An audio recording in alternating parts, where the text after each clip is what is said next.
Hey, welcome back to the channel. This is Bucket Ponds, and my name is Terry. Today is the first week of 2022, and I've made a decision to create a new aquarium every week for the entire year. So this video will be called Week 1, and we're setting up a new jar aquarium today. So let's go collect some moss and get started. So we're going to take a little stroll down my front yard here and collect some moss. If you've played with any of these different mosses underwater, you'll know that most of them will not grow, but we've tested some here on the channel, and I know for a fact that this stuff right here, not this one, but that one there, will actually grow underwater.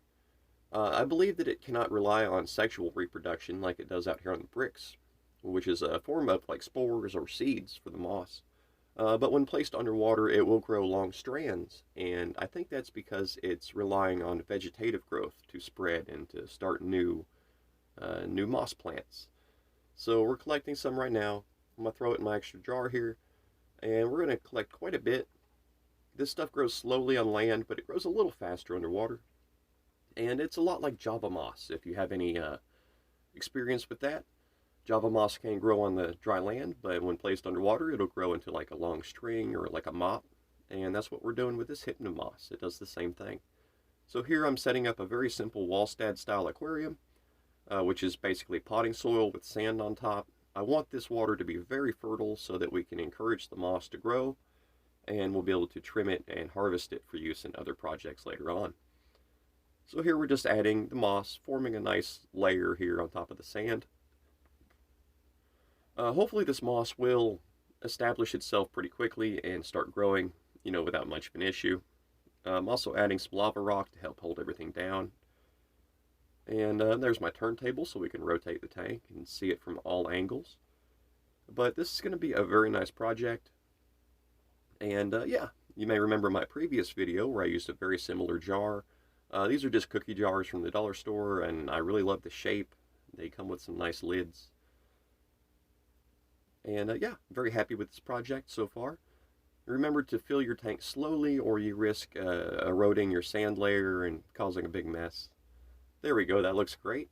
So I'm going to let this run for about 2 days under a strong light before we add any creatures. So here we are, it's been about 48 hours later. We have a chunk of moss that has ended up floating.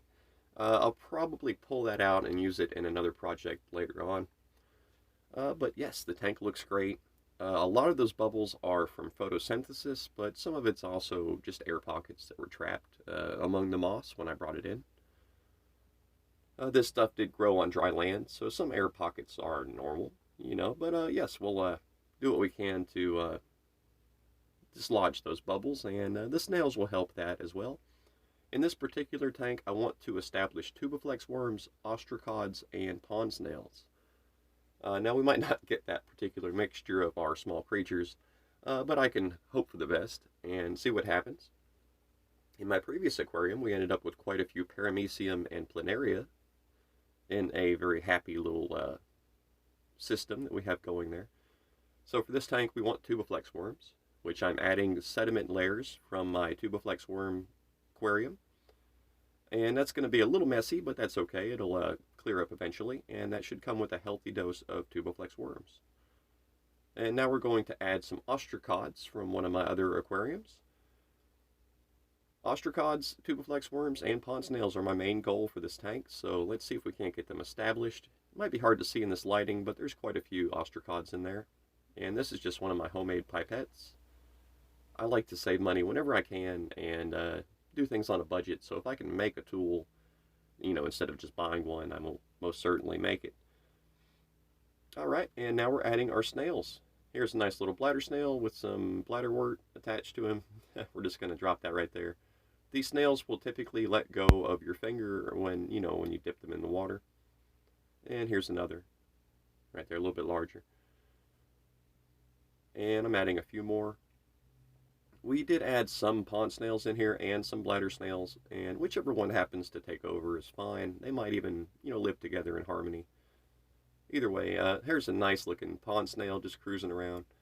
If you get more experience with this stuff, you can look at a pond snail or a bladder snail and you can easily tell the difference between them. I can tell you right now that's a pond snail. So there's the tank. She looks great. I'm very happy with this project. The water is just a little bit, not clouded, but tinted. It's got a slightly dark tint to it, and that's from the tannins in the potting soil. That's completely okay. It should clear up after a while. It might even become like a brown water aquarium or something like that, but that's fine. Our main goal here is just to grow more of that moss. And in the coming weeks over this year, you will see, harvesting from this tank using that moss, super gluing it to driftwood and hardscape and all sorts of fun stuff. But for now, this tank has come together really well. It's just about ready to be placed into its forever home on my windowsill. And yeah, it'll be there for us to observe and for us to feed and take care of and learn from and just, enjoy. Some of these bubbles will eventually dissipate. There's a little bit better lighting. And yeah, you can see one of our pond snails right there. I'm very happy with this tank so far. It looks great. I didn't do too much fancy aquascaping work here, but we will do that in the future in the coming aquariums that we're going to build. There are some snails up top as well, along with some spike rush and probably some other plants, some duckweed. I just grabbed some snails from my different aquariums and threw them in here. So yeah, there's a good chance that some plants made it in as well, but that's okay. We can easily pull out anything we don't want to grow. And with the way I set this up, it's going to be so fertile that the moss shouldn't have to worry too much about competition from other plants, as they try to gobble up all the resources and grow. Now overall, this tank looks great. The lava rock is mostly there just to help weigh down the moss and to add some surface area for beneficial bacteria to grow.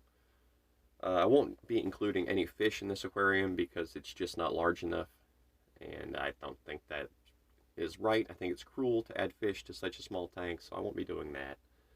But maybe one day we'll set up some very nice large jars in the future and we can have some guppies or something. But there we go. The tank looks good, and she's just about ready to be put on the windowsill and, established. You can do this at home if you have a similar moss, or if you're curious about like different mosses that might grow underwater.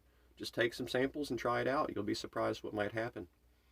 Here's a look at the surface of the new aquarium. There is some duckweed in there, but that's fine. My duckweed comes with all sorts of little creatures that are, in their own way, beneficial for the plants, water mites, and all sorts of fun stuff. So, like, I need to have at least a few samples of, every different little thing included. But here she is on the windowsill, right next to my previous aquarium. You can see that in my last video, that one on the right. But this one here looks great, and I'm very happy with just the shape of these jars. You can see the snails there dislodging some of the bubbles. It's going to get even more beautiful as time goes on and as things grow. And I'll make a point to, let you see this tank and the others as we go over the course of this year. That tank next to it was set up just a while back, and you can even see that on the channel. I include a link in the description. But over this coming year, we're going to be replacing some of my junky looking projects with some nicer, more elegant looking jar aquariums like this. And yeah, once again, these are just some like $5 cookie jars that I got from the dollar store. They look great, and they have these nice lids on them.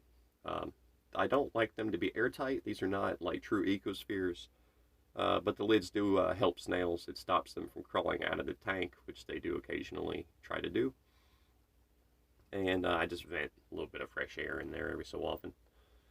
So, yeah, we're well set up here. Our new tank looks great. We should have plenty of moss growing in the future, and we'll be able to use that in other aquariums and do all sorts of fun stuff. Hope you guys enjoyed the video. This is a Hypnum Moss Underwater Moss Aquarium, Moss Nano Aquarium, something like that. This is week 1 in my 52-week challenge to build a new tank every week and share it with you guys. I'm doing this to gain experience rapidly and to just create content for my channel, and of course because I love setting up these little aquariums. Now I probably should call it the pond snail or bladder snail moss aquarium. But either way, yeah, you get the point. It's a moss aquarium. It has, small creatures inside working together to help things grow. There's one of our tubiflex worms, and I'm very happy about that. I hope you guys enjoyed the video. This is Bucket Ponds. My name is Terry. Please like and subscribe, and I'll see you later.